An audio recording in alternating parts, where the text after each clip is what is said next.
It's a comforting lie, isn't it?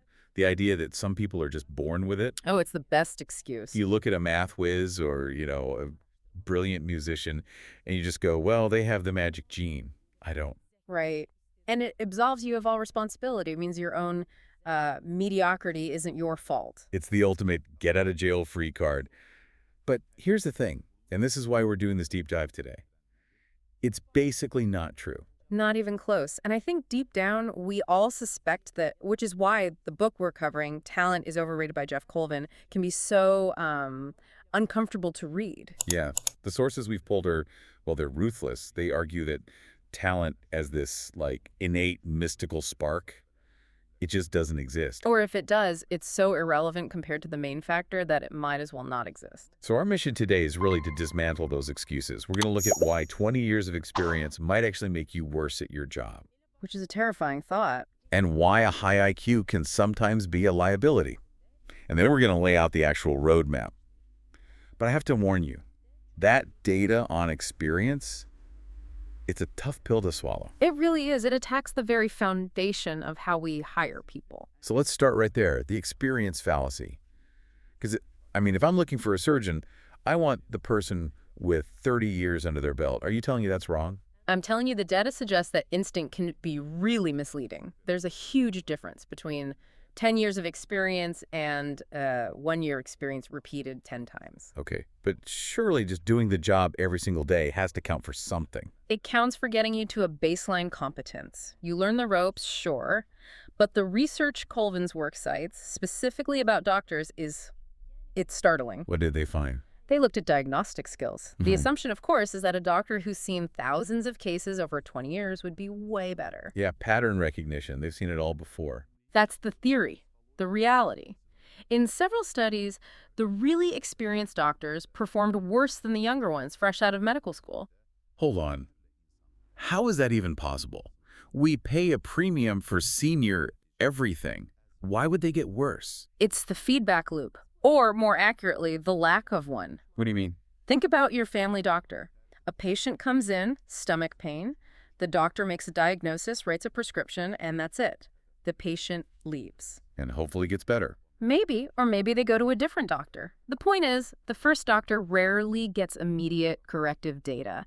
They don't get a call 2 weeks later saying, hey, you were wrong, it was actually a gallstone. So they just assume they were right. Exactly. And without that immediate, undeniable feedback, experience just cements your current habits. You become more confident, but not actually more competent. That is deeply unsettling. It kind of explains office autopilot, though. Routine is the absolute enemy of growth. The source uses a great analogy about driving. You've been driving for years, right? Thousands of hours. Are you a better driver now than 5 years ago? Honestly, probably not. I'm more comfortable, sure, but technically better, no. I still hate parallel parking. Because you're just driving, you're not practicing, you're not getting in the car thinking, today I'm going to master the perfect three-point turn. Yeah. You're just commuting. That's the experience trap. Okay, so experience is passive, but what about, the hardware, raw intelligence, IQ? If you're born with a supercomputer for a brain, that has to be an advantage. You'd think so.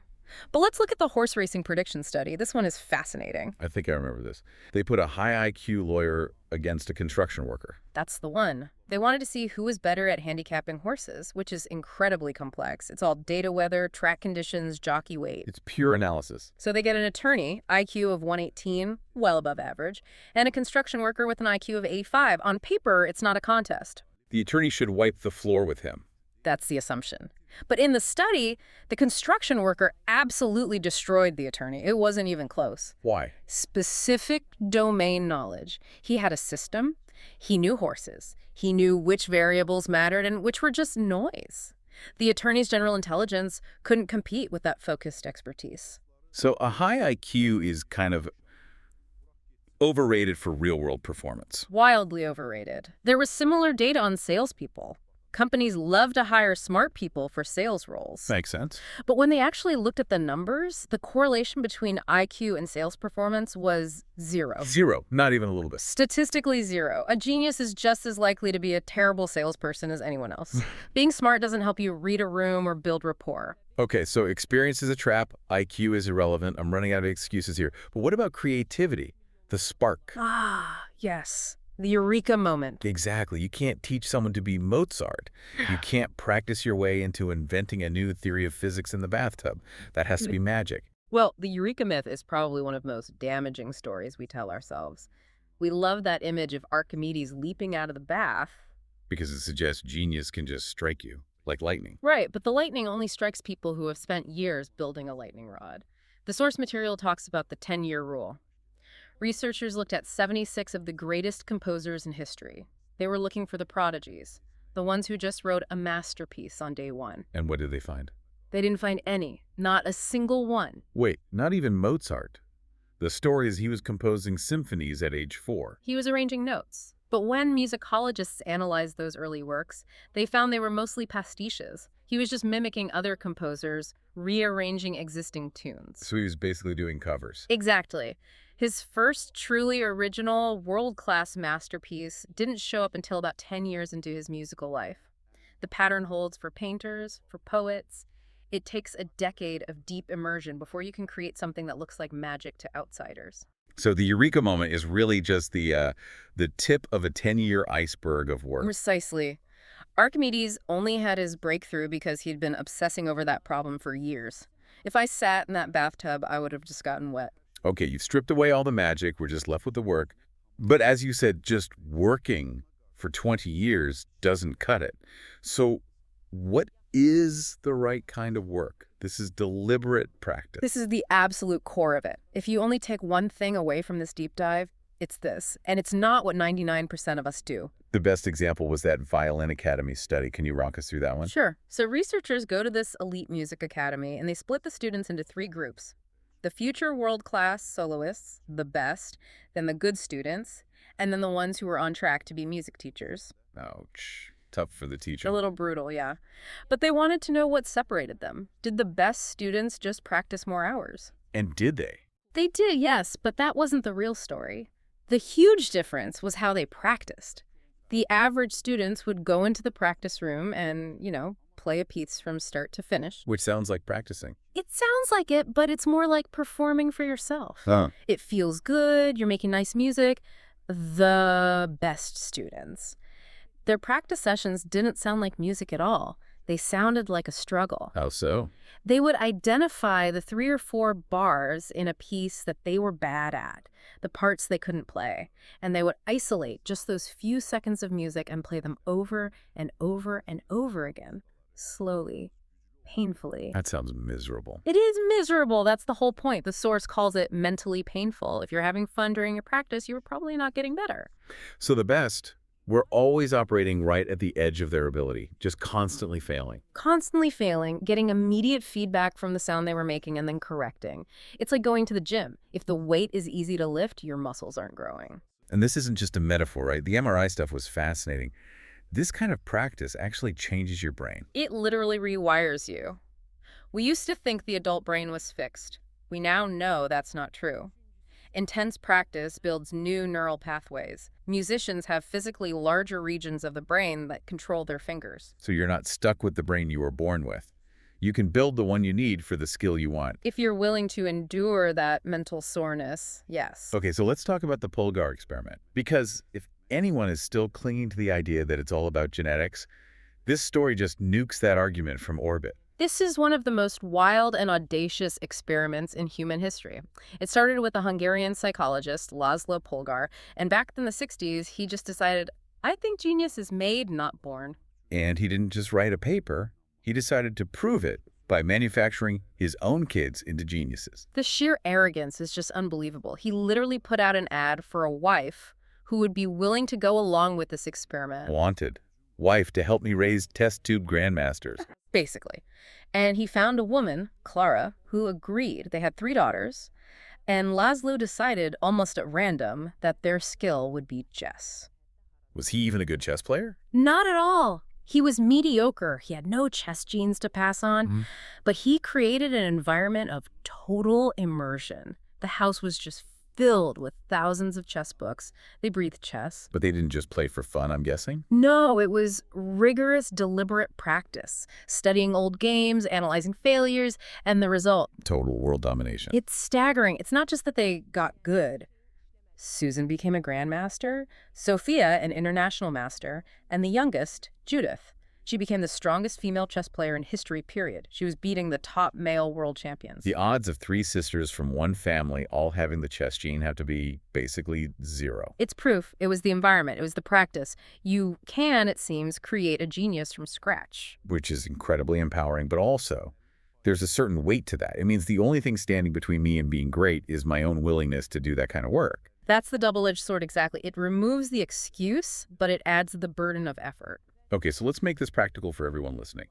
The source material boils this all down to a 5-step roadmap. Let's walk through it. Right. Step 1 is the hardest, psychologically. Focus on the comfort zone exit. Back to the violinists. Yes. You have to actively identify what you are bad at. This is where most of us fail. We like doing what we're good at because it strokes our ego. You have to run towards the thing that makes you feel incompetent. So stop polishing the things that already shine. Exactly. Right. Then, step 2, break skills into micro parts. Why is that so important? Why can't I just say, I'm going to practice being a better presenter? Because presenting is too big. It's a vague concept. You can't improve it. You have to break it down into, say, body language, vocal tone, designing the opening hook. You drill one micro skill at a time. Right. It makes the mountain climbable. You're just taking one small step. Then step 3, and this is the one that makes people cringe, radical feedback. The narrator of our source summary, Pinar, had a great example of this with her own YouTube videos. She did. She talked about forcing herself to watch her earliest videos, calling it cringe watching. Just sitting there and taking in every awkward pause, every mistake. Which is the last thing any of us want to do. But it's the only way to improve. You need that external mirror. You have to ask your team, what did I do in that last meeting that was unhelpful? And then just listen. That requires a certain kind of ego death. Deliberate practice is not an ego-stroking activity, which leads to step 4, embrace discomfort. Mindset shift. You have to reframe that feeling of frustration. When you feel stupid or clumsy, that isn't a sign to stop. That's the feeling of new connections forming in your brain. So mental soreness is actually the goal. If it feels easy, you are wasting your time. And finally, step 5.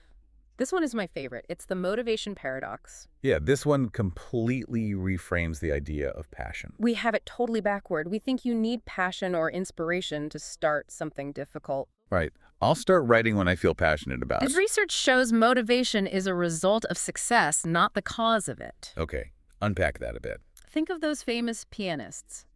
When they were 6, did they love practicing? No, they hated it. It was a chore. They cried. So where did the passion come from? It came after they got good. Once they finally mastered a really difficult piece, they got that rush of dopamine, that feeling of competence that made them want to do it more.